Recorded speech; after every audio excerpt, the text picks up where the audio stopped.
Hey everyone, I'm Lorraine Driscoll, founder of Building Better Brains, and I plan to talk to you this week about why it's important to get on, your concerns with dyslexia, learning difficulties, behavior, all of that type of stuff. And then I actually just got off a call with a woman who is in her late 20s and has been struggling with labors reading her entire life and said to me, I don't have dyslexia. And I said, how do you know that? And she said, well, in grade three, we did the literacy testing and they said I really struggled. And I was in a special class and I did tutoring, but I don't have dyslexia. And I said, well, how do you know that? Like, have you ever been tested for it or screened for it? And she said, no, I absolutely hate reading. It's really, really hard. And everything she described sounded like dyslexia. Now, I can't diagnose dyslexia, over the phone. And I'm not qualified to do that anyways. It's not within my scope of practice. And quite frankly, I'm not interested in that. I'm interested in looking at, regardless of what's going on, I want to find out the root cause and look at what areas of the brain are weak.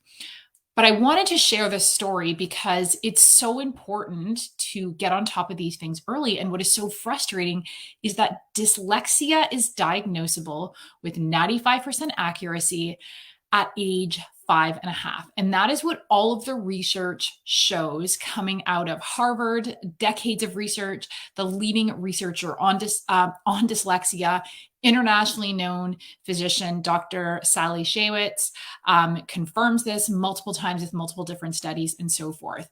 And yet, I can't tell you how many times in a month I am told by different people that they know their child is struggling in kindergarten, grade 1, grade 2, and they are told by the school or other professionals who are very well intentioned and do not mean any harm and are misinformed that it's too early to tell and we need to wait till grade 3 or 4. We don't do that testing. It's too early to tell. We don't do that testing until grade 3 or 4. Let me know in the comments, whether you're watching the live or the replay, if you see this, if you hear this all the time, or not all the time, but if you've been told this. I can't tell you how many people tell me they've been told things like he'll grow out of it. It's too early to test. We don't test until grade 3 or 4. And my advice to you is anyone who tells you that and your child is past or already 5.5, run to somebody who knows what they're talking about. Most moms, after their child finally does get a diagnosis, often grade 4, 5, 6, and up, will tell you, I knew all along. She's not typically surprised at the diagnosis because she knew all along.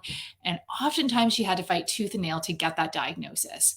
My thing is, I'm very passionate about people not ending up like this poor woman that I talked to earlier today, who, is going through life overwhelmed, just feeling like she's spinning her wheels in tutoring, in this and that, all these different approaches, and thinks that I'm just not a reader. Reading's really hard for me. If reading is hard, something is causing the breakdown. This does not just happen because you're a weak reader. There is no such thing.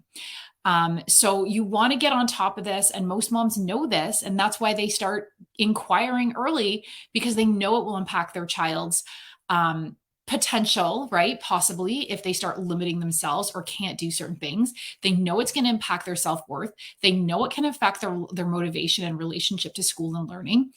And these are the facts. Diagnosable with 95% accuracy at 5.5 years old. So do not wait until your child is drowning. We don't have to wait until a child is drowning. That is not how dyslexia or even other learning and reading difficulties are determined. It's not they can't seem to read. That is the diagnosing factor.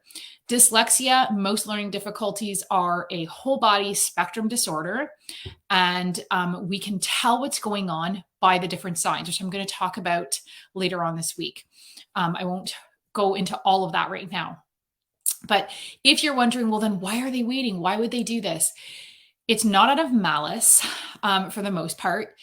Honestly, the principals, the teachers, most of them aren't even aware of this information. They're not trained in it. I know I wasn't trained in it. I worked with principals, even one person who was, higher up in a school board, who was shocked to learn what they did not know. They did not even know that dyslexia was a phonemic deficit and not related to letter reversals, that there was a difference between visual processing disorder and dyslexia. And they aren't taught that, right? It's easy to say they should know better. They don't. They don't know because they're not taught that. I was not taught that. They're not even told how to screen. And parents know this. Let me know if you know this, that teachers are not aware of these different disorders and learning difficulties. Often, if you're the parent who's been dealing with this for a while, you are the most informed person in the room on your child's diagnosis. So they are waiting because testing costs money. That's the bottom line.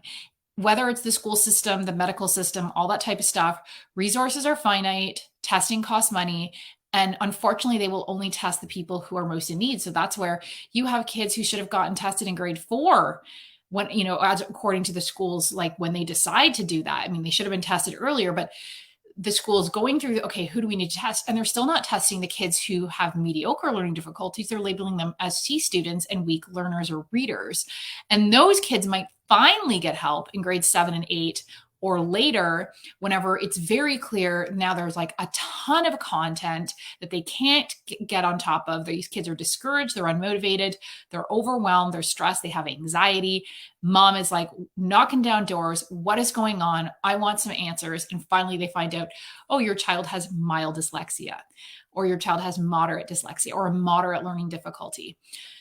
So don't wait. That's the bottom line. The bottom line to the fact, and I'm not saying this to scare, I'm saying this because it's just so indicative of why early intervention is so key. It takes 4 times as long to intervene at 4th grade than it does to intervene in late kindergarten. And that's what the research has shown over and over again as well. So, and this is because of brain development, how if we get on top of it and change those connections and all of that type of stuff early on, then the brain is just going to develop that way instead of trying to backtrack and train the brain to do something differently than it's been doing for quite a few years. And also because of this increased content for students as they're trying to improve their brain development and still stay on top of all their course content and so forth. So early intervention is key.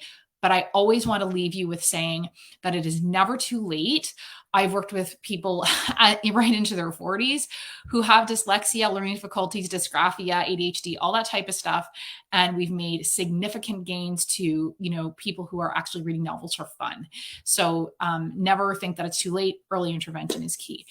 Next video or next time, I'm going to be talking about the signs of dyslexia that have nothing to do with reading. So in terms of it being a whole body, whole brain disorder, simple things, I'll name a few, like difficulty tying shoes, poor balancing, speech issues, poor body coordination, having difficulty learning left and right. These are all things that kids have with dyslexia will have difficulties with compared to their siblings or their peers that are the same age.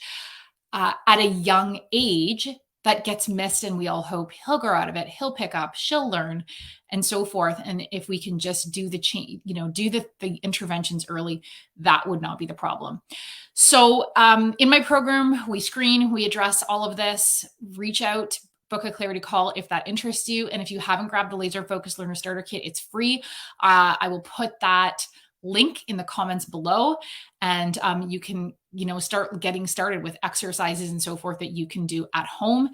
The brain can change, and your child does not have to stay stuck in permanent learning difficulties and so forth. So have a great day, everyone. Take care.